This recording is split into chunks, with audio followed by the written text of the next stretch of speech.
খুশি তো? হ্যাঁ, ভালো আছেন? এটা কি হয় আপনার?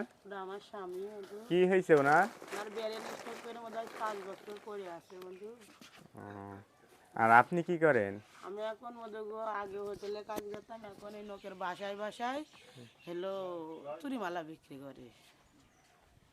ও, আপনি আগে হোটেলে কাজ করতেন, হ্যাঁ এখন বন্ধু, চুরিমালা হ্যাঁ, বিক্রি করেন। 4 বছর মানে হোটেলে ফেরি কাজ করেন। করছি, হ্যাঁ।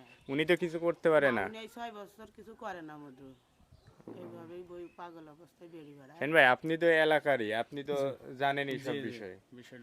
আচ্ছা, আপনার জন্য আমাদের সুইডেন প্রবাসী প্রিয় ইসরাত জাহান আন্টি ঈদের বাজার পাঠাইছে, হ্যাঁ। আর এই যে একটা শাড়ি আছে, তো এই যে শাড়িটা আপনার জন্য। আর কি কি বাজার পাঠাইছে এটা আপনাকে আমি দিই।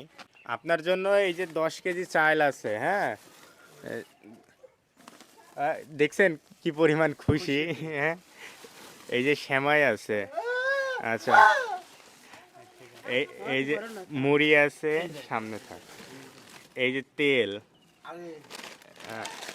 লাচ্ছা সেমাই আছে। এই যে ক্ষীর খেজুর, এখনো তো রোজা আছে, এই ক্ষীর খেজুর।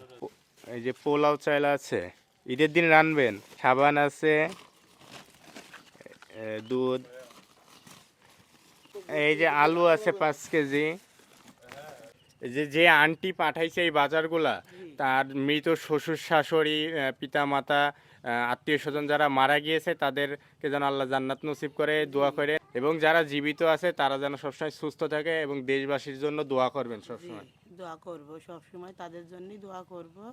তারা ভালো থাকে, তাদের সুস্থ থাকে, তাদের কামাইতি রুজিতে বরকত দিই, এটাই তাদের জন্য দোয়া করি। খুশি হয়েছেন না বাজার পেয়ে? জি জি, খুশি হয়েছে। আচ্ছা, ভালো থাকবেন। খুশি তো? হ্যাঁ, এগুলো ঈদের দিন রেন্দে খাবেন, ঠিক আছে? আচ্ছা, কই হাসি কই? হ্যাঁ, হাসি কই?